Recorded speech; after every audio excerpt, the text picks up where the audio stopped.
이거나 먹어. 이 음식물 쓰레기통 같은 년아. 시어머니는 온 친척이 보는 앞에서 자신이 먹다 남긴 갈비찜을 내 밥그릇에 쏟아부었다. 하지만 나는 울지도 소리치지도 않았다. 그저 조용히 숟가락을 내려놓고 이혼을 선언했다. 시댁 식구들은 몰랐다. 이 집안의 가장 큰 수입원이자 회사의 명운을 쥔 최고급 브랜드 은월차 근수입원이자 회사피를 개발한 사람이 바로 나라는 사실을 나 없이는 단 한 톨의 차십도 제대로 덮어낼 수 없다는 것을, 그리고 정확히 3일 후 내 남편 박준호는 충격과 슬픔에 머리가 하얗게 새었고 오만하던 시댁 식구들은 모두 내 앞에 무릎을 꿇고 용서를 빌게 될 것이다. 이서연의 통쾌한 복수가 궁금하시다면 영상을 끝까지 시청해주시고 좋아요와 구독으로 저희 평안한 노년 채널을 응원해주세요. 지금도 그날의 저녁 식사 자리에서 들려왔던 도자기 국자가 그릇 가장자리에 부딪히던 소리가 생생합니다. 쨍하는 아주 작은 소리였지만 그 미세한 파열음은 마치 차가운 칼날처럼 저의 3년간의 결혼 생활을 단칼에 베어버렸습니다.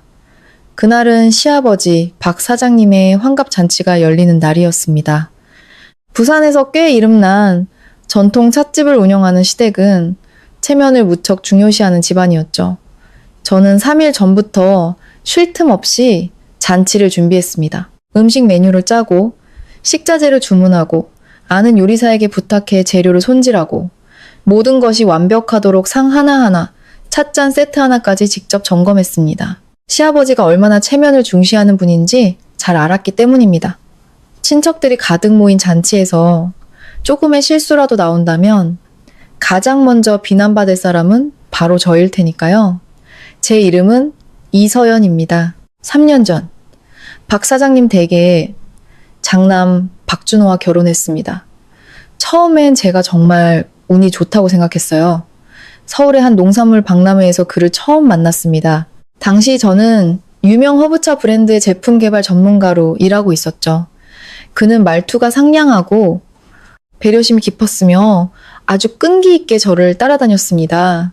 저는 마침내 운명의 상대를 만났다고 믿었습니다. 진심을 다하고 능력을 발휘하고 예의 바르게 행동하면 시댁에서도 언젠가는 저를 인정해 줄 거라고 믿을 만큼 어리석었죠. 하지만 그건 제 착각이었습니다. 그 집에서 저는 잘하면 잘할수록 당연한 것이 되었고 참으면 참을수록 더 심한 무시를 당했습니다. 환갑 잔칫날, 거실에는 친척들로 가득 찬 상이 3개나 차려졌고 웃음소리와 건배소리가 집안을 가득 메웠습니다. 저는 단정한 붉은색 원피스에 머리를 낮게 묶고 주방과 거실을 오가느라 다리가 퉁퉁 부을 지경이었습니다. 제가 직접 개발한 메뉴인 홍차 갈비찜이 나가자 모두가 정신없이 젓가락을 놀렸습니다. 향긋한 차향과 달콤한 고기 맛이 어우러져 느끼하지 않고 깊은 풍미를 냈기 때문이죠. 원래는 잔치가 끝나고 어린 조카들에게 싸주려고 했던 음식이었습니다. 하지만 상이 거의 파해갈 무렵 시어머니 최 여사가 갑자기 뼈만 앙상하게 남고 온갖 젓가락이 닿았던 소스가 범벅된 갈비찜 접시를 들고 와서는 제 앞에 놓인 밥그릇에 전부 쏟아부었습니다.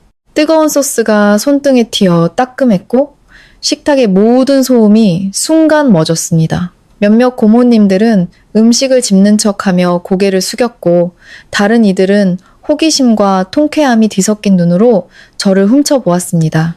최 여사는 아주 만족스러운 미소를 지으며 말했습니다. 서연아, 어서 먹어라. 이 갈비찜 정말 맛있어. 국물이 몸에 좋은 거란다. 그렇게 뼈만 앙상해서야 언제 우리 집에 손주를 안겨주겠니? 저는 가만히 앉아 있었습니다. 1년 전이었다면 억지로 웃으며 넘어갔을 겁니다. 6개월 전이었다면 집안의 평화를 위해 조용히 삼켰을 겁니다. 하지만 그날 제 앞에 놓인 음식물, 쓰레기 같은 그릇을 보자 더는 아무것도 삼킬 수 없다는 것을 깨달았습니다. 그건 음식이 아니라 제 삶, 그 자체였습니다. 저는 조용히 수저를 내려놓았습니다. 아주 작은 소리였지만 식탁은 순식간에 찬물을 끼얹은 듯 조용해졌습니다. 저는 고개를 돌려 남편을 바라봤습니다. 그는 바로 제 옆에 앉아 있었지만 늘 그랬듯 침묵하며 제 시선을 피했습니다. 저는 제 자신도 놀랄 만큼 차분한 목소리로 물었습니다. 준호 씨, 우리 이혼해요. 공기가 얼어붙었습니다. 갈비찜을 씹던 조카마저 입을 멈추고 고개를 들었습니다. 시아버지는 미간을 찌푸렸고 시어머니는 제정신이냐는 듯 눈을 부릅떴습니다. 그리고 남편 박준호는 얼굴이 새하얗게 질렸습니다. 그는 한참 입술을 달싹이다가 아주 익숙한 말을 내뱉었습니다. 여보, 왜 일을 크게 만들어? 어머니는 그냥 음식이 아까워서 그러신 거야. 저는 그를 보았습니다. 3년의 결혼 생활 동안 그는 셀 수 없이 많이 바로 저런 말로 제 모든 상처를 별일 아닌 것으로 치부해버렸습니다. 어머니가 심한 말을 해도 별일 아닌 것. 새벽 5시부터 일어나 잔치 음식을 하라고 해도 별일 아닌 것. 아직 아이가 없다고 구박해도 별일 아닌 것. 그의 입을 통과하면 제가 겪는 모든 굴욕은 전부 별일 아닌 것이 되었습니다. 저는 희미하게 웃었습니다. 음식이 아까워서요? 저는 식탁을 둘러보았습니다. 값비싼 해산물은 거의 그대로 남아 있었고 고급 와인은 수십 병이 비워졌습니다. 음식값만 수백만 원이 든 잔치였습니다. 그런데 사람들은 온 식탁의 젓가락이 닿은 음식 찌꺼기를 제 밥그릇에 쏟아붓고는 절약이라고 말했습니다. 최 여사가 식탁을 내리쳤습니다. 너 지금 무슨 말버릇이야? 내가 시어미로서 먹으라고 주는 건 너를 아껴서 그러는 거야? 저는 그녀를 돌아보았습니다. 마음이 얼음장처럼 차가워졌습니다. 어머니, 저는 음식물 쓰레기통이 아니에요. 그 말이 끝나자마자 최 여사의 얼굴은 시뻘개졌습니다. 시아버지가 무겁게 입을 열었습니다. 오늘은 좋은 날이다. 할 얘기가 있으면 손님들 다 가고 나서 해. 집안 망신시키지 말고. 또 망신. 온 친척 앞에서 저를 모욕할 때는 제 체면은 생각하지 않더니 제가 반발하자 집안 망신시킨 사람이 되는군요. 그제야 깨달았습니다. 이 집에서 제게 허락된 유일한 권리는 침묵뿐이라는 것을. 저는 자리에서 일어나 가방을 들었습니다. 준호가 당황하며 제 팔을 붙잡았습니다. 서연아, 어디 가려고 그래? 저는 그의 손을 뿌리치고 남편의 눈을 똑바로 쳐다보았습니다. 다시 한번 말할게요. 이혼하고 싶어요. 일단 진정하고 방에 가서 얘기해. 아니요. 저는 고개를 저었습니다. 이건 화풀이도 협박도 아니에요. 통보예요. 말을 마친 저는 그대로 문을 향해 걸어 나갔습니다. 등 뒤로 시어머니의 날카로운 욕설과 시아버지의 호통, 친척들의 수군거림, 그리고 남편이 절박하게 제 이름을 부르는 소리가 들려왔습니다. 하지만 현관문이 닫히는 순간 그 모든 소음은 뒤편에 갇혔습니다. 계단을 내려오자 차가운 밤 공기가 얼굴에 와닿았습니다. 3년 만에 처음으로 저는 숨이 제대로 쉬어지는 것을 느꼈습니다. 저는 택시를 타고 시내의 작은 호텔로 갔습니다. 방에 들어서자마자 휴대폰이 미친 듯이 울렸습니다. 남편, 시어머니. 남편, 시어머니. 저는 깜빡이는 화면을 노려보다가 전원을 꺼버렸습니다. 방 안은 완벽한 정적이 흘렀습니다. 저는 침대 가장자리에 앉아 무릎을 감싸 안고 어둠 속을 응시했습니다. 3년간의 결혼 생활이 숨막히는 영화처럼 머릿속을 스쳐 지나갔습니다. 저는 서울에서의 커리어를 포기하고 남편과 함께 부산으로 내려와 시댁의 찻집을 키웠습니다. 부부가 한마음이면 어떤 고생도 같이 있을 거라 생각했죠. 하지만 이제야 깨달았습니다. 제가 포기한 것은 일이 아니라 자존감이었고 청춘이었으며 진심으로 사랑받고 있다는 믿음이었습니다. 그렇게 한참을 앉아 있었습니다. 마침내 마음에 남은 감정은 고통이 아니라 명료한 깨달음이었습니다. 저는 노트북을 열고 심호흡을 한 뒤 새로운 문서에 첫 줄을 써내려가기 시작했습니다. 화면 중앙에 나타난 파일명은 차갑고 선명했습니다. 은월차, 긴유차, 레시피 및 운영권 제공 중단 통보서. 그 순간 저는 이 결혼이 정말로 끝났다는 것을 알았습니다. 다음 날 아침, 요란하게 문을 두드리는 소리에 잠이 깼습니다. 문을 열자마자 박준호가 서 있었습니다. 헝클어진 머리, 퀭한 눈, 어제 입었던 옷차림 그대로였습니다. 그는 마치 처음 보는 사람처럼 저를 쳐다보며 말했습니다. 드디어 문을 여는구나. 저는 그를 안으로 들이지 않고 문에 기댄 채 팔짱을 끼고 물었습니다. 할 얘기 있으면 여기서 해요. 그는 잠시 말을 잇지 못하다가 목소리를 낮췄습니다. 밤새 전화를 꺼놔서 온 가족이 얼마나 걱정했는지 알아? 저는 실소를 터뜨렸습니다. 나를 걱정했어요? 아니면 내가 진짜 이혼할까봐 걱정했어요? 그는 화를 내려다 꾹 참는 듯 보였습니다. 서연아, 그런 식으로 말하지 마. 어제는 아버지 환갑이었잖아. 네가 그렇게 소란을 피워서 온 친척이 다 수군거리고 있어. 그 순간 깨달았습니다. 제가 왜 이렇게까지 마음이 차가워졌는지를. 저는 식탁에서 대놓고 모욕을 당했는데 다음날 아침 그가 가장 먼저 걱정하는 것은 친척들의 수군거림이었습니다. 제 감정도 제가 삼켜야 했던 굴욕도 아니었습니다. 저는 그의 눈을 똑바로 보며 물었습니다. 당신 집안 망신시킨 저를 탓하러 온 건가요? 그는 움찔했습니다. 그런 뜻이 아니야. 아니라고 했지만 그렇게 생각하고 있었죠. 그의 얼굴에 떠오른 익숙한 당혹감을 보았습니다. 지난 3년간 시어머니가 저를 억누를 때마다 그는 항상 저런 표정이었습니다. 악하지는 않지만 약한 사람. 아내가 조금씩 갉아먹히는 것을 보면서도 몇 마디 달래는 말이면 모든 게 해결될 거라 믿는 나약한 사람이었죠. 그가 심호흡을 하며 부드러운 목소리로 말했습니다. 내가 어머니 대신 사과할게. 됐어? 연세가 많으셔서 가끔 심한 말을 하시지만 악의는 없으셔. 당신도 어머니 성격 알잖아. 저는 고개를 끄덕였습니다. 네, 알아요. 며느리는 무조건 복종해야 한다고 생각하는 분이죠. 제 모든 기여를 당연한 의무로 여기고 제가 돈을 벌고 집안일을 하고 묵묵히 참기만 하면 된다고 생각하는 분이죠. 제 자존감 따위는 안중에도 없다는 것도요. 그리고 그 모든 것을 방관한 사람이 바로 당신이라는 것도 잘 알아요. 저는 안으로 들어가 어젯밤에 출력해둔 서류 뭉치를 가져와 그에게 건넸습니다. 그는 첫 줄의 제목을 읽자마자 얼굴색이 싹 변했습니다. 은월차 레시피 및 운영권 제공 중단 통보서. 그가 고개를 번쩍 들었습니다. 이거 진심이야? 단 한 번도 장난으로 말한 적 없어요. 은월차는 제가 연구하고 레시피를 완성하고 제다, 제차, 공정과 품질 관리 기준까지 모두 확립한 제품입니다. 지난 3년간은 제가 가족이라 생각해서 시댁 찻집에서 무료로 사용하게 해줬죠. 하지만 오늘부로 그 관계는 끝이에요. 준호는 서류를 꽉 쥐었습니다. 서연아, 이건 우리 가족을 벼랑 끝으로 모는 거나 마찬가지야. 저는 그를 올려다보았습니다. 처음으로 우리 가족이라는 세 글자에 더 이상 상처받지 않았습니다. 그곳은 단 한 번도 진정한 제 집이었던 적이 없으니까요. 벼랑 끝으로 몰아요? 저는 천천히 물었습니다. 어제 어머님이 온 친척 앞에서 제 밥그릇에 음식물 쓰레기를 부었을 때 그건 저를 벼랑 끝으로 모는 게 아니었나요? 그는 할 말을 잃었습니다.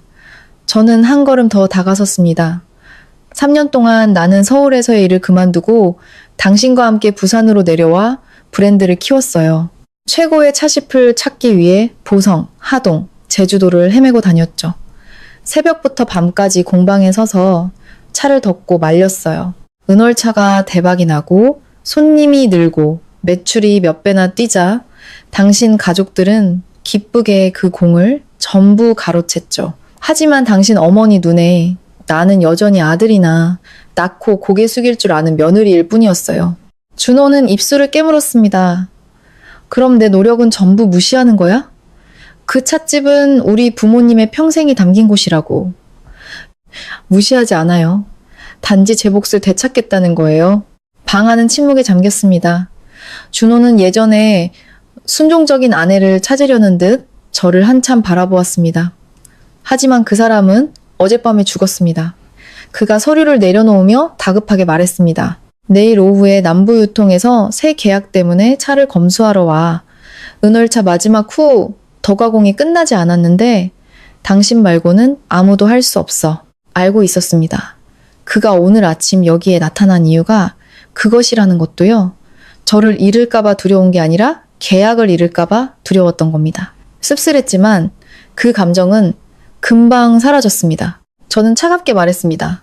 업무 협의는 변호사를 통해 진행할게요. 변호사? 그가 소리쳤습니다. 꼭 그렇게까지 해야겠어? 네, 해야겠어요. 더 이상 당신의 구두 약속은 믿지 않으니까요. 준호의 얼굴이 새하얗게 질렸습니다. 그가 갑자기 작은 목소리로 물었습니다. 서연아, 정말 이혼하고 싶은 거야? 저는 대답하지 않았습니다. 만약 그가 단 한 번이라도 더 강했다면, 단 한 번이라도 내 편에 서주었다면, 어쩌면 오늘 모든 것이 달라졌을지도 모릅니다. 하지만 세상에 만약은 없었습니다. 네, 원해요. 그리고 이번엔 절대 돌아가지 않을 거예요. 그는 그제야 제가 협박하는 게 아니라는 걸 믿는 듯 충격받은 얼굴로 서 있었습니다. 잠시 후 그는 서류를 집어들며 쉰 목소리로 말했습니다. 부모님께 말씀드릴게. 마음대로 해요. 오늘 저녁에 다시 전화해도 될까? 아니요. 할 말 있으면 당신 변호사한테 제 변호사에게 연락하라고 하세요. 저는 말을 마치고 문을 닫았습니다. 닫히는 문틈으로 힘없이 늘어뜨린 손과 넋이 나간 그의 얼굴이 보였습니다. 하지만 더는 마음이 약해지지 않았습니다. 문의 등을 기댄 채 눈을 감았다 떴습니다. 마음은 아팠지만 아픔이 곧 돌아가야 한다는 뜻은 아니었습니다. 저는 노트북을 열고 시내의 한 법무법인에 첫 이메일을 보내기 시작했습니다. 그 순간 진짜 전쟁이 시작되었음을 직감했습니다. 그날 오후 저는 호텔을 나와 시내의 한 서비스드 레지던스에 임시로 거처를 옮겼습니다. 작은 방이었지만 3년 만에 가장 편안한 기분이 들었습니다. 적어도 이곳에서는 늦잠을 잤다고 구박하거나 국간이 맞지 않는다고 트집 잡거나 며느리답지 못하다고 비난하는 사람이 없었으니까요. 자리에 앉자마자 시아버지에게서 전화가 왔습니다. 그는 아들보다 훨씬 침착한 목소리로 말했습니다. 서연아, 나다. 어제 네 어미가 좀 과했다. 내가 잘 타일렀으니 밥 한 끼 먹은 일로 너무 일을 크게 만들지 마라. 부부란 서로 양보하며 사는 거다. 또 양보. 지난 3년간 그들은 양보라는 부드러운 밧줄로 제 목을 서서히 조여왔습니다. 제가 물었습니다. 아버님, 그 말씀하시려고 전화하신 건가요? 그의 목소리가 조금 바뀌었습니다. 너도 배운 사람이니 뭘 해야 할지 알 거다. 은월차는 지금 우리 가게의 주력 상품이야. 큰 거래처가 물건을 기다리고 있어. 네가 지금 손을 떼면 돈뿐만 아니라 우리 집안이 수십 년간 쌓아온 신용까지 무너진다. 가족의 신용. 제가 밤새워 차를 만들 때는 며느리의 책임이라더니 제가 떠나려 하자 가족의 신용을 들먹이는군요. 그 누구도 제 마음이 아픈지, 제가 얼마나 상처받았는지는 묻지 않았습니다. 아버님이 말씀하시는 그 신용은 제 노력으로 쌓은 거예요. 그걸 소중히 여기셨다면 어제 저를 먼저 존중해 주셨어야죠. 그의 목소리가 낮아졌습니다. 너 지금 나까지 원망하는 거냐? 원망하지 않아요? 그저 현실을 똑똑히 보게 된 것뿐이에요. 그가 한숨을 쉬며 말했습니다. 서연아, 집안 여자들끼리 부딪히는 건 흔한 일이다. 그런데 그걸 돈 문제, 계약 문제로 끌고 가는 건 너무 정 없는 짓 아니냐? 정 없다고요? 시어머니가 친척들 앞에서 제게 음식물 쓰레기를 부었을 때 그건 정 있는 행동이었나요? 남편이 제가 모욕당하는 걸 보고만 있었을 때 그게 정이었나요? 저는 그의 말을 잘랐습니다. 저는 아주 냉정해요. 그래서 서류로 이야기하려는 겁니다. 그의 목소리에 노기가 실렸습니다. 우리 가게가 아니었으면 네가 은월차 같은 걸 만들 기회나 있었을 것 같으냐? 마침내 그의 본심이 드러났습니다. 제가 아니었다면 아버님 가게는 여전히 동네의 낡은 찻집으로 남아 있었을 거예요. 아버님도 준호 씨도 모두가 그 사실을 알기 때문에 오늘 이렇게 초조해 하시는 거겠죠. 그가 격앙된 목소리로 말했습니다. 너 지금 우리를 궁지로 모는 게냐? 아니요. 저를 그 집에서 밀어낸 건 아버님 댁이에요. 저는 전화를 끊었습니다. 가슴속에서 희미한 진동이 퍼져나갔습니다. 괴로웠지만 하소연하거나 통쾌하지는 않았습니다. 그들은 여전히 제가 몇 마디 말에 마음을 돌려 예전의 순종적인 며느리로 돌아갈 거라 믿고 있었습니다. 10분도 안 돼요. 이번엔 시어머니에게서 전화가 왔습니다. 받자마자 날카로운 목소리가 터져 나왔습니다. 네가 아주 잘났구나. 별것도 아닌 일로 소란 피우고 이혼의 레시피 중단까지? 네가 뭐라도 되는 줄 알아? 저는 대답하지 않았습니다. 네가 3년 동안 우리 집에서 먹고 자고 우리 집 며느리로 살았으면서 이제 와서 하나하나 계산을 해? 이 배은망덕한 것. 저는 전화기를 꽉 쥐었습니다. 예전 같았으면 분노에 떨었겠지만 이상하게도 이번엔 화가 나지 않았습니다. 그저 그런 모욕을 참고 견뎠던 과거의 제 자신이 불쌍하게 느껴질 뿐이었습니다. 네가 아직 정신이 밝혀 있다면 오늘 밤 당장 들어와. 시부모님께 사죄하고 내일 나갈 차나마저 만들어. 저는 냉소했습니다. 처음으로 그녀를 최 여사님이라고 불렀습니다. 전화기 너머가 순간 조용해졌습니다. 제가 감히 그렇게 부를 줄은 몰랐을 겁니다. 저는 사과하러 돌아가지 않을 겁니다. 오늘부터 최 여사님은 제게 명령할 자격이 없으세요. 그리고 내일 나갈 차는 사용하고 싶으시면 변호사를 통해 정식으로 요청하세요. 네가 감히. 아니요. 모든 것을 제자리로 돌려놓는 것 뿐입니다. 저는 전화를 끊었습니다. 방 안은 이상하리만치 고요했습니다. 그때 낯선 번호로 문자가 왔습니다. 오전에 연락했던 변호사였습니다. 서류 검토를 위해 저녁에 직접 만나자는 내용이었습니다. 저는 옷을 갈아입었습니다. 오늘 밤부터 모든 것은 더 이상 집안의 말다툼이 아니라 단 한 번도 물러서서는 안 되는 진짜 싸움이 될 것이었습니다. 그날 밤 저는 부산의 한적한 카페에서 김도연 변호사를 만났습니다. 그는 제게 은월차 레시피 초안부터 배합 비율 기록, 제다 일지, 원료 공급처와 나눈 이메일, 제가 직접 주도했던 유통계약서까지 모든 자료를 요청했습니다. 꼼꼼히 서류를 살피던 그가 물었습니다. 이 자료들 원본은 전부 가지고 계시죠? 네. 차의 후가공 공정을 이서연 씨 외에 확실히 아는 사람이 있습니까? 아니요. 남편이 어깨너머로 보긴 했지만 기준에 맞는 차를 만들어낼 수준은 못 됩니다. 그가 고개를 끄덕였습니다. 그럼 우리에게 유리합니다.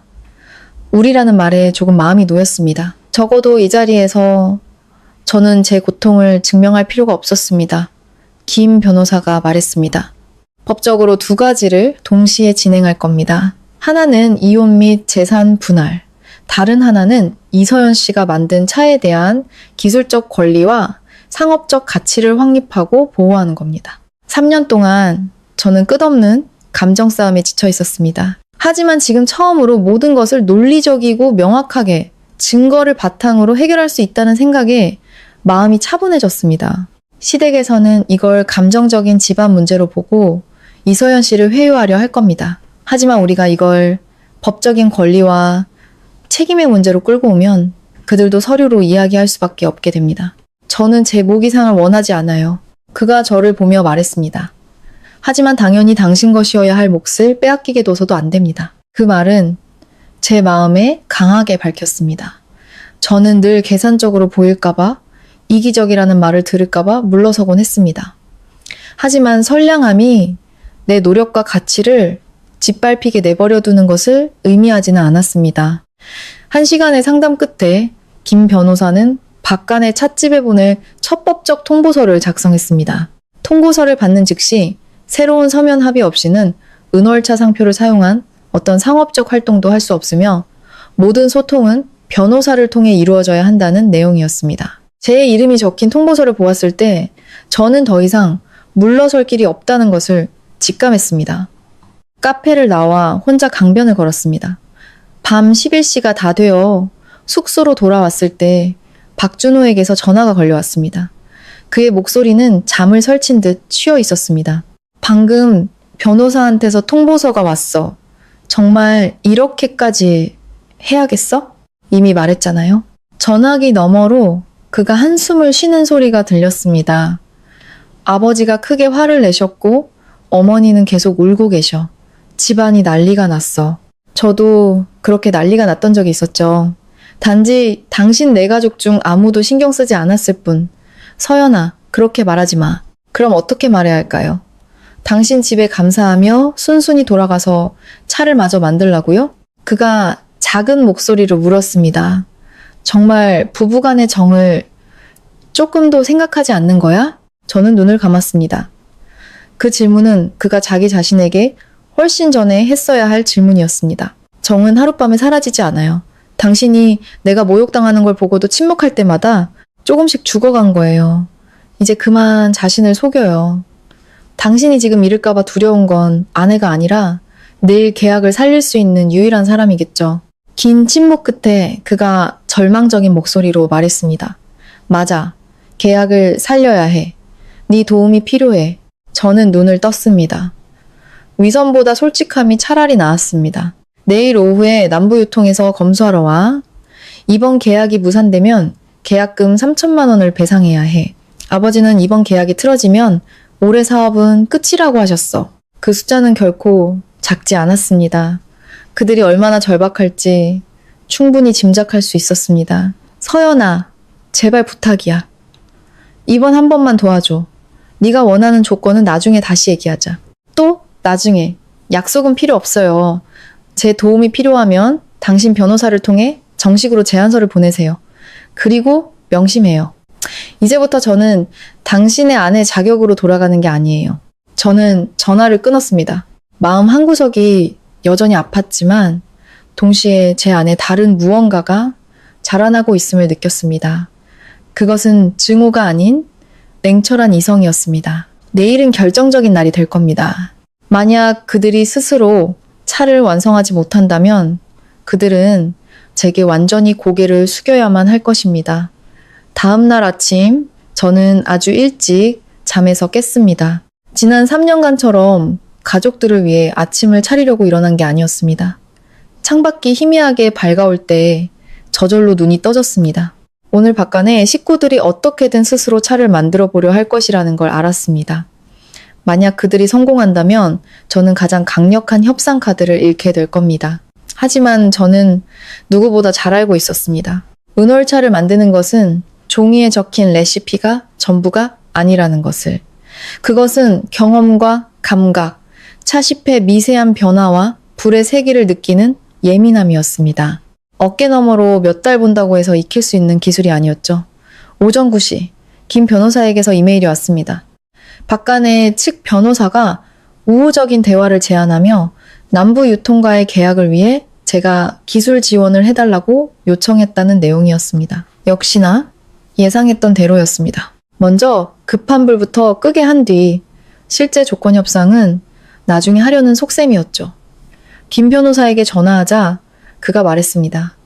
예상했던 수순입니다. 지금 확실한 조건 없이 도와주면 계약이 성사된 후에 그들은 또다시 시간을 끌며 이서연 씨의 가치를 폄하하려 할 겁니다. 그들이 당신 없이는 안 된다는 걸 뼈저리게 느끼게 해야 합니다. 오전 11시 박준호에게서 전화가 왔습니다. 전화기 너머는 시끄러운 소음으로 가득했습니다. 그의 목소리는 거의 비명에 가까웠습니다. 서연아, 어디야? 큰일 났어. 저는 눈을 감았습니다. 예상했던 일이었지만 그의 입에서 직접 듣자 심장이 쿵 내려앉았습니다.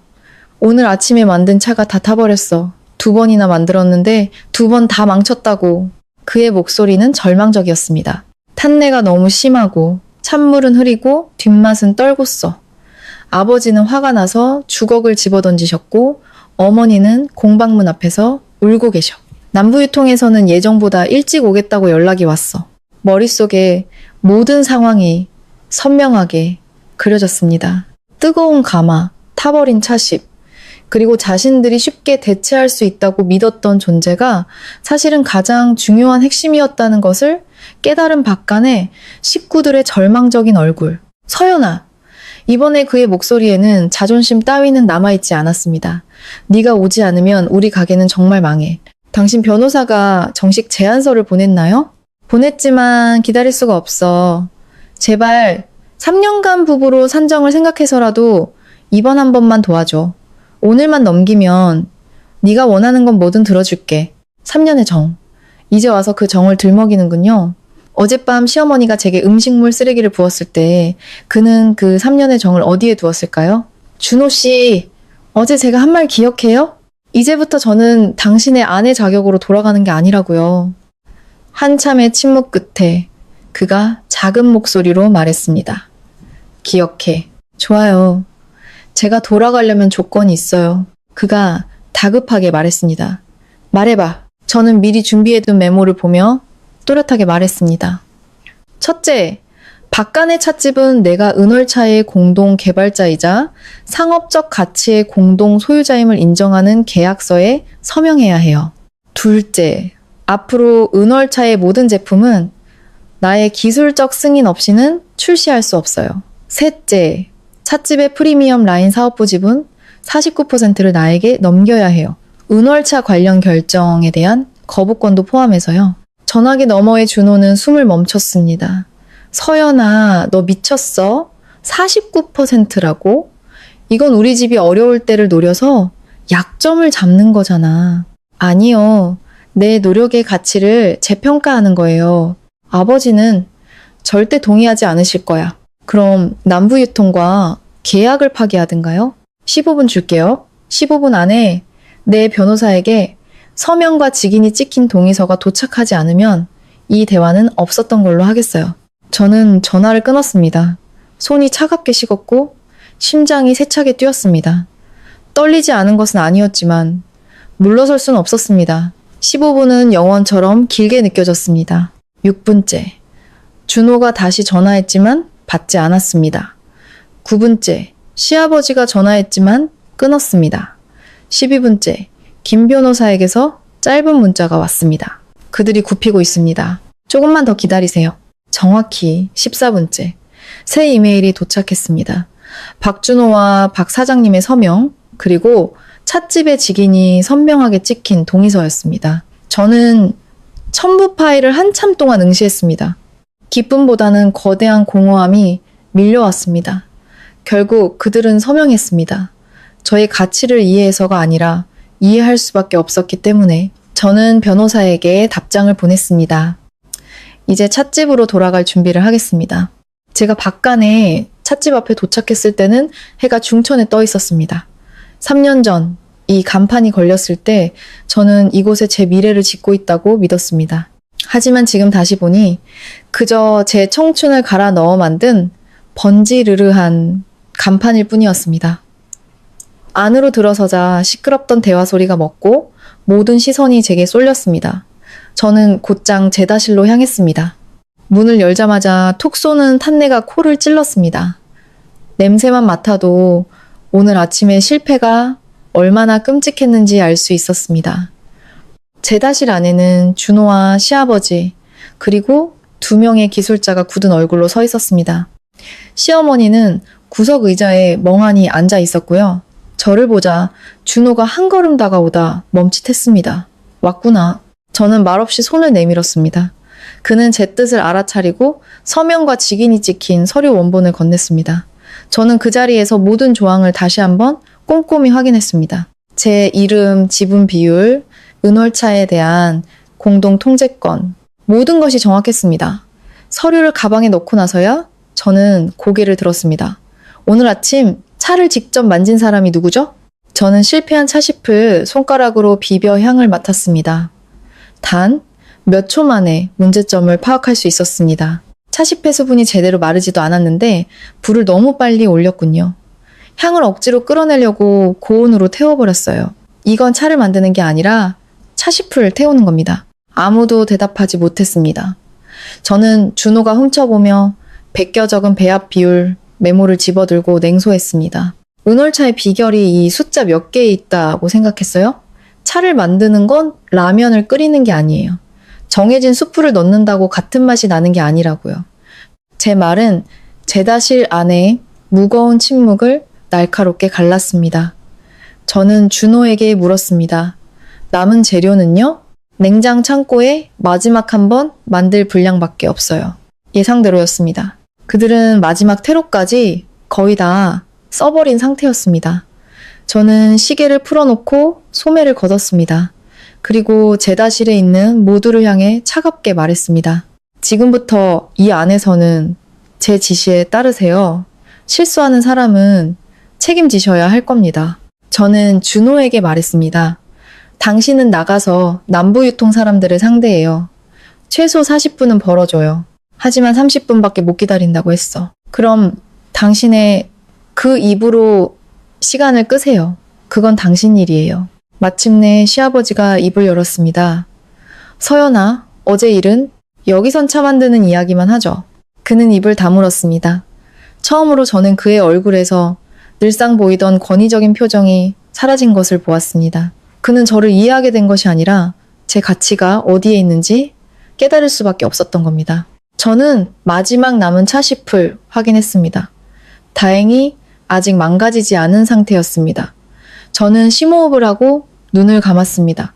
고통, 씁쓸함, 상처, 모든 감정을 억지로 억누르고 오직 차에만 집중했습니다. 지금부터 저는 박간의 며느리가 아니었습니다. 이 차를 살릴 수 있는 유일한 사람이었습니다. 저는 눈을 뜨고 단호하게 외쳤습니다. 가마에 불을 올리세요. 푸른 불꽃이 타오르며 제 눈에 차갑게 비쳤습니다. 이 한 판만 성공하면 모든 상황이 완전히 뒤바뀔 것이었습니다. 온도가 오르자 저는 차시풀 덮기 시작했습니다. 차를 덮는 것은 썩어가는 결혼 생활을 지키는 것과 같았습니다. 한 번이라도 타이밍을 놓치거나 힘 조절에 실패하면 모든 것이 타버리고 맙니다. 한 번 타버린 향은 두 번 다시 되살릴 수 없죠. 3년 전에는 무너져가는 가정을 구하려고 애썼지만 오늘은 오직 이 한 줌의 차만 구하고 싶었습니다. 적어도 차는 제 노력을 배신하지 않으니까요. 온도가 정점에 이르렀을 때 저는 재빨리 차시풀 식힌판으로 옮겼습니다. 뜨거운 향이 피어오르며 제 얼굴을 감쌌습니다. 아직 끝이 아니었습니다. 은월차의 영혼은 마지막 불 조절과 향을 가두는 타이밍에 있었습니다. 20분이 지났습니다. 저는 보조 가마까지 동시에 사용해 시간을 단축하기로 했습니다. 모두가 놀란 얼굴로 저를 쳐다봤습니다. 훨씬 어렵고 위험한 방법이었지만 선택의 여지가 없었습니다. 그때 준호가 땀에 흠뻑 젖은 채 들어왔습니다. 20분밖에 더 못 기다린대. 저는 돌아보지 않고 말했습니다. 그럼 계속 시간을 끌어요. 당신이 할 일은 아무도 나를 방해하지 못하게 하는 거예요. 그는 잠시 제 등 뒤에 서 있다가 조용히 밖으로 나갔습니다. 저는 모든 집중력을 쏟아부었습니다. 지난 3년간 수없이 반복했던 동작들. 어느새 저는 주변의 모든 것을 잊었습니다. 저는 더 이상 상처받은 여자가 아니었습니다. 저는 이서연, 불의 숨결과 차십의 속삭임을 이해하는 단 한 사람이었습니다. 마침내 깊고 부드러운 단향이 제 다시를 가득 채웠습니다. 성공이었습니다. 저는 마지막으로 향을 확인하고 숨을 내쉬었습니다. 됐어요. 이 차는 살렸어요. 바로 그때 밖에서 중년 남성의 목소리가 들려왔습니다. 더는 못 기다립니다. 지금 바로 차를 맛봐야겠습니다. 남부유통 사람들이 들어온 것이었습니다. 진짜 승부는 지금부터 시작이었습니다. 저는 손을 닫고 응접실로 나갔습니다. 남부유통의 남부장이라는 사람은 아주 엄격한 인상이었습니다. 준호와 시아버지는 안절부절 못했고 시어머니는 구석에서 불안한 듯 손만 비비고 있었습니다. 저를 본 남부장이 물었습니다. 이서연 씨는 왜 이제야 나타나시는 겁니까? 저는 준호가 대답하기 전에 말했습니다. 제다실에서 마지막 작업을 하고 있었습니다. 그 말에 응접실의 공기는 더욱 싸늘해졌습니다. 저는 남 부장 앞에 앉아 방금 완성된 차를 우려내기 시작했습니다. 차십에 뜨거운 물이 닿자 부드럽고 깊은 향이 피어올랐습니다. 남 부장은 물론 준호와 시아버지의 눈빛이 흔들리는 것을 보았습니다. 저는 첫 잔을 남 부장에게 건넸습니다. 그는 말없이 차를 받아 향을 맡고 한 모금 마셨습니다. 방 안은 모두가 숨을 죽였습니다. 마침내 그가 찻잔을 내려놓고 저를 먼저 본 뒤 준호를 향해 말했습니다. 이게 진짜 은월차군요. 그 한마디에 박간의 식구들의 얼굴은 잿빛이 되었습니다. 남 부장이 말을 이었습니다. 오전에 맛본 차는 향이 끊기고 뒷맛이 탔더군요. 불량품을 받게 될 줄 알았습니다. 하지만 이 차는 다르군요. 향이 살아있고 뒷맛은 오히려 더 깊어졌습니다. 그가 저를 보며 말했습니다. 조금 손을 보셨나 봅니다. 네, 뒷맛을 내는 공정을 조금 수정했습니다. 조금 수정해서 계약 전체를 살리셨군요. 그 말은 준호의 얼굴을 더욱 창백하게 만들었습니다. 남 부장은 단호하게 말했습니다. 이 물건은 받겠습니다. 하지만 조건이 있습니다. 앞으로 은월차의 모든 주문은 이서연 씨가 직접 품질을 확인하고 서명한 것만 받겠습니다. 그것은 그들에게 가장 아픈 요구였을 겁니다. 하지만 전문적인 파트너는 간판이 아니라 진짜 가치를 만들어내는 사람을 보고 거래하는 법입니다. 남 부장이 제게 물었습니다. 동의하십니까? 저는 천천히 찻잔을 내려놓으며 대답했습니다. 동의합니다. 그 순간 이 집에서 처음으로 제 가치는 며느리나 식구라는 이름 아래 가려지지 않고 제 이름 그대로 불렸습니다. 남 부장이 돌아간 후 응접실에는 무거운 침묵이 흘렀습니다. 시아버지가 입을 열었습니다. 서연아, 우리 얘기 좀 하자. 저는 자리에 앉았습니다. 진짜 어렵고 쓰라린 대화는 이제부터 시작될 것이었습니다. 시아버지는 한참을 서 있다가 무거운 목소리로 말했습니다. 어제 일은 우리 집안이 잘못했다. 그리고 이 가게가 오늘날까지 온 것은 네 공이 크다는 것도 인정한다. 이 말은 너무 늦었습니다. 지금 이 말은 인정이 아니라 더 이상 물러설 곳이 없는 자의 항복 선언처럼 들렸습니다. 지분과 기술 확인 권한은 약속대로 하마. 하지만 이혼은 다시 한번 생각해주면 안 되겠느냐? 가게 때문인가요? 아니면 준호 씨 때문인가요? 그는 제 직설적인 질문에 당황한 듯 보였습니다. 시어머니가 끼어들었습니다. 부부 사이에 그럴 수도 있지. 일을 이렇게까지 키워서야 집안 꼴이 뭐가 되겠니? 저는 그녀를 보며 말했습니다.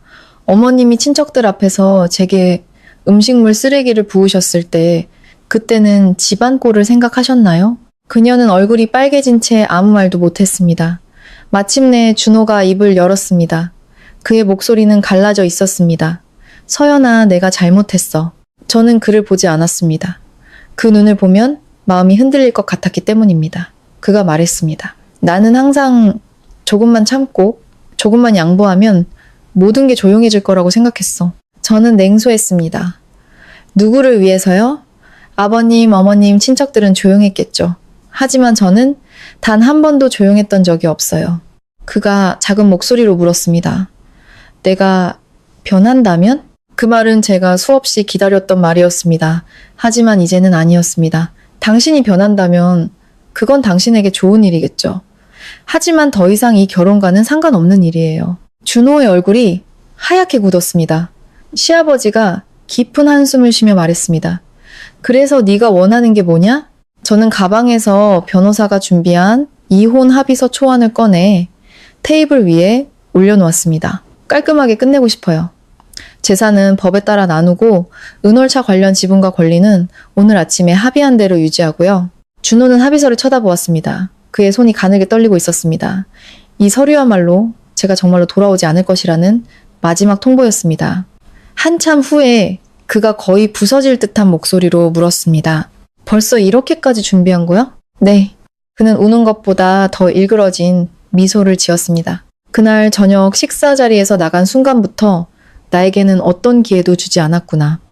기회를 주지 않은 건 내가 아니라 당신이에요. 아주 오래전에 당신 스스로 그 기회를 닫아버렸죠. 시아버지가 아들을 보며 무겁게 말했습니다. 준호야, 일이 이 지경까지 왔으니 네가 결정해라. 그 말은 준호에게 내려진 가장 잔인한 선고였습니다.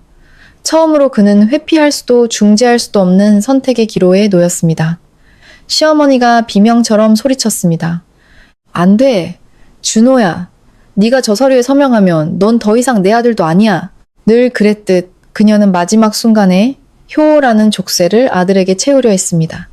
하지만 준호는 눈을 감았다 뜨며 지친 목소리로 말했습니다. 어머니, 이제 그만하세요. 처음이었습니다. 그가 어머니의 말을 정면으로 막아선 것은 그는 저를 보며 말했습니다. 내가 널 지켜주지 못했어.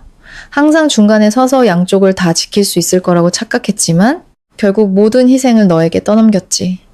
그는 잠시 숨을 고르더니 목이 맨 목소리로 말했습니다. 네가 되찾고 싶은 게 단순히 차에 대한 권리가 아니라는 걸 이제 알았어. 너는 너 자신을 되찾고 있는 거였구나. 그 말에 심장이 깊숙이 찔리는 듯 했습니다. 마침내 그가 알아주었습니다. 시아버지가 지친 목소리로 말했습니다. 결정해라. 하지만 서명하면 정말로 잃는 거다. 준호는 쓴웃음을 지었습니다. 알아요? 그는 펜을 들었습니다. 그의 손은 눈에 띄게 떨렸습니다. 자신의 이름을 쓰는데 모든 힘을 쏟아붓는 듯 보였습니다. 펜이 종이에서 떨어졌을 때 그는 의자에 주저앉았습니다. 시어머니는 소리내어 울기 시작했고 시아버지는 고개를 돌렸습니다. 저는 조용히 합의서를 챙겨 가방에 넣었습니다. 승리감은 없었습니다. 그저 무겁고 단호하고 아픈 무늬 등 뒤에서 다치는 것을 느낄 뿐이었습니다. 준호가 넉나간 얼굴로 저를 올려다보며 물었습니다. 이제 만족해? 저는 자리에서 일어났습니다. 만족이 필요한 게 아니에요. 끝이 필요했을 뿐이에요. 저는 응접실을 걸어 나왔습니다. 등 뒤에서는 더 이상 저를 부르는 소리가 들리지 않았습니다. 가게 문을 열려던 순간 휴대폰이 울렸습니다. 김 변호사의 문자였습니다. 서류 제출은 잠시 보류하죠. 지난 3년간의 자금 흐름에 문제가 발견됐습니다. 즉시 뵙고 싶습니다. 저는 그 자리에 멈춰 섰습니다. 등골을 타고 차가운 기운이 흘렀습니다. 이혼 서류에 서명을 받는 것이 끝이 아니었습니다. 이 결혼 생활의 이면에는 제가 아직 알지 못하는 또 다른 진실이 숨겨져 있었습니다. 김 변호사 사무실에 도착했을 때 그는 두꺼운 서류철을 앞에 두고 저를 기다리고 있었습니다. 박간의 측에서 보내온 재무자료를 검토해봤는데 숫자가 깨끗하지 않습니다. 그는 제 앞에 출력물 한 장을 밀었습니다. 은월차의 분기별 매출이 정리된 표였습니다. 하지만 숫자가 너무 낮았습니다. 제가 알고 있는 실제 매출과는 터무니없이 차이가 났습니다. 그들이 매출을 숨긴 것 같습니다. 아니, 숨긴 것뿐만 아니라 은월차의 수익 일부를 다른 일반 상품군으로 돌려서 당신이 창출한 가치를 의도적으로 축소시킨 것으로 보입니다. 저는 할 말을 잃었습니다. 그저 무시당한 것이 아니었습니다. 그 무시 뒤에는 철저한 계산이 깔려 있었던 겁니다. 준호는 늘 제게 은월차가 잘 팔리긴 하지만 비용이 많이 들어 실제 수익은 얼마 안 된다고 말했습니다. 저는 그 말을 믿었고 제가 부족한 탓이라고 자책하기까지 했습니다. 준호 씨도 이 사실을 알고 있었을까요? 단정할 순 없지만 가게를 직접 관리한 사람으로서 전혀 몰랐을 가능성은 희박합니다. 눈을 감았습니다. 주모자가 아니었을지라도 알고도 침묵했다면 그 침묵은 고백보다 더 아픈 배신이었습니다. 김 변호사가 말했습니다. 마음의 준비를 하셔야 합니다. 이 문제를 건드리면 단순한 이혼이 아니라 재산 분쟁, 나아가 세무조사까지 이어질 수 있는 복잡한 싸움이 될 겁니다. 분노보다 차가운 명료함이 머리를 채웠습니다. 그들은 제가 돈을 벌어오길 원했을 뿐만 아니라 그 돈의 실제 액수에 대해서는 무지하기를 바랐던 겁니다. 제가 땀 흘려 일하면서도 그들의 은혜에 감사하며 살기를 바랐던 겁니다. 다음 단계는 뭐죠? 전체 회계 장부 원본과 계좌 이체 내역, 모든 계약서에 대한 정식 대조를 요구할 겁니다. 진행해주세요. 그때 준호에게서 문자가 왔습니다. 매출 문제에 대해 할 얘기가 있어. 변호사들이 더 깊이 개입하기 전에 나한테 직접 먼저 들었으면 해. 피가 차갑게 식는 기분이었습니다. 그는 알고 있었습니다. 다른 사람의 입을 통해 진실이 드러나는 것이 두려웠던 겁니다. 저는 변호사를 보며 말했습니다. 오늘 밤 또 다른 진실을 듣게 될 것 같네요. 저는 그날 저녁 강변의 한 카페에서 준호를 만났습니다. 불과 이틀 만에 그는 완전히 다른 사람처럼 초췌해져 있었습니다. 그는 며칠을 굶은 사람처럼 힘없이 말했습니다. 재무 자료 봤지? 언제부터 알고 있었어요? 그는 고통스러운 얼굴로 대답했습니다. 1년 반 전부터 1년 반. 그 시간 동안 그는 제가 진실을 모른 채 계속해서 시댁의 미래를 위해 헌신하는 것을 지켜보기만 했던 겁니다. 처음에는 아버지가 단순히 자금을 유용하시는 줄로만 알았어. 그러다 어느 날 아버지가 그러시더군. 여자는 레시피나 쥐어주면 되는 거지. 돈까지 쥐어주면 안 된다고. 그 한마디에 지난 3년간 그들이 저를 어떻게 바라봤는지 모든 것이 설명되었습니다. 그들에게 저는 황금을 만드는 기술자일 뿐 금고에 손을 댈 자격은 없는 존재였습니다. 그런데도 아버님 편에 섰군요. 아니, 누구의 편도 아니었어. 틀렸어요. 잘못된 일 앞에서 침묵하는 건 잘못을 저지른 사람의 편에 서는 것과 같아요. 그는 아무 말도 하지 못했습니다. 그저 고개를 숙인 채 자신이 얼마나 비겁했는지 인정할 뿐이었습니다. 그는 자신의 안위를 위해 다른 사람이 숨 막히는 것을 방치하는 사람이었습니다. 당신 눈에 나는 뭐였어요? 아내였어요? 아니면 당신 집에 돈을 벌어다 주는 사람이었어요? 그는 대답하지 못했습니다. 그 침묵이 모든 것을 말해주었습니다. 제 마음속에 남아있던 마지막 미련마저 부서져 내렸습니다. 그는 마침내 모든 서류 대조에 협조하겠다고, 필요하다면 증인이 되겠다고 말했습니다. 더 이상 저를 붙잡으려는 시도가 아니었습니다. 그저 무너진 폐허 속에서 뒤늦게나마 옳은 일을 하려는 마지막 몸부림처럼 보였습니다. 제가 자리에서 일어나자 그가 물었습니다. 서연아, 한때라도 진심으로 날 사랑한 적이 있었어? 저는 잠시 멈추었다가 작게 대답했습니다. 네, 아주 많이요. 그래서 지금 이렇게 아픈 거예요. 다음 날 아침 준호의 협조 덕분에 모든 회계 자료에 대한 대조 작업은 신속하게 진행되었습니다. 시어머니는 변호사 사무실에 전화해 제가 집안을 망치고 있다고 소리쳤지만 이미 늦은 뒤였습니다. 드러난 진실은 상상 이상이었습니다. 은월차의 실제 매출은 제가 들었던 것의 거의 3배에 달했습니다. 심지어 수익의 상당 부분은 준호의 여동생이 사업 실패로 진 빚을 갚는 데 사용되었습니다. 시아버지는 제게 이 모든 사실을 고백하며 재산 분할에 대해 재협상하자고 제안했습니다. 더 이상 법정 다툼으로 이를 키우고 싶지 않다는 뜻이었습니다. 저는 그들의 제안을 받아들였습니다. 하지만 이혼에 대한 제 생각은 변하지 않았습니다. 마지막으로 그 집을 찾았을 때 시어머니는 제게 악을 썼습니다. 이제 만족하니? 네가 이 집에 들어온 뒤로 하루도 조용한 날이 없었어. 저는 그녀를 보며 물었습니다. 어머님, 은월차 수익금이 어디에 쓰였는지 알고 계셨나요? 그녀는 순간 말을 멈췄습니다. 그 짧은 침묵만으로 충분했습니다. 그녀 역시 모든 것을 알고 있었던 겁니다. 저는 그 집의 세 사람을 마지막으로 둘러보며 말했습니다. 이제부터 이 집의 누구도 제게 가족이라는 말을 할 자격이 없습니다. 저는 뒤돌아 나왔습니다. 더 이상 아무도 저를 붙잡지 않았습니다.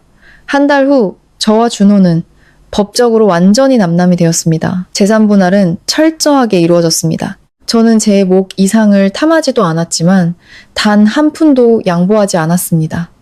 박간의 찻집과의 관계는 49%의 지분을 가진 사업 파트너 관계로만 남았습니다. 모든 소통은 변호사를 통해서만 이루어졌습니다. 몇 달 후 저는 남 부장의 소개로 새로운 파트너들을 만났습니다. 그들은 저를 박간의 며느리가 아닌 차 전문가 이서연으로 찾아왔습니다. 저는 본향, 션이라는 이름으로 제 개인 브랜드를 만들기 시작했습니다. 여자가 끝까지 지켜야 하는 것은 어떤 대가를 치르더라도 유지해야 하는 결혼이 아니라 어떤 상황에서도 나 자신으로 바로 설 수 있게 하는 자기 자신이라는 것을 깨달았기 때문입니다. 이혼 후 반년쯤 지났을 때 준호가 한번 찾아왔습니다. 그는 더 이상 재결합을 이야기하지 않았습니다. 그저 자신이 처음부터 끝까지 혼자서 만든 차라며 작은 차상자를 건넸습니다. 그는 전보다 야위고 침착해 보였습니다. 내가 어른이 되지 못해서 널 잃었어. 네가 떠나고 나서야 사과만으로는 되돌릴 수 없는 게 있다는 걸 깨달았어. 저는 차를 받았습니다. 그걸 깨달았다니 다행이네요. 그날 밤 저는 그가 준 차를 마셔보았습니다. 아직 완벽한 맛은 아니었지만 적어도 남을 흉내낸 맛이 아니었습니다. 처음으로 그가 누군가에게 의지하지 않고 스스로 서려는 노력이 느껴졌습니다. 저는 찻잔을 내려놓고 희미하게 미소 지었습니다. 창밖은 도시의 불빛으로 반짝였습니다. 제 책상 위에는 새로운 브랜드의 시안들과 기획서가 놓여 있었습니다. 앞으로의 길이 쉽지 않겠지만 이번에는 온전히 저 자신을 위한 걸음이었습니다. 더 이상 누구의 며느리로서, 누구의 아내로서 제 가치를 증명하기 위해 애쓸 필요가 없었습니다. 모든 것이 무너진 뒤에 얻어낸 이것이야말로 저의 가장 큰 승리였습니다. 이것은 삶의 감정적인 단편들을 바탕으로 창작된 허구의 이야기이며 청중에게 이야기를 전달하기 위해 AI 음성을 사용했습니다. 이야기를 통해 시청자분들이 삶의 좋은 교훈을 얻으시길 바랍니다. 이야기 속 인물들은 특정 개인을 대변하지 않습니다. 이 이야기를 통해 얻을 수 있는 교훈은 다음과 같습니다.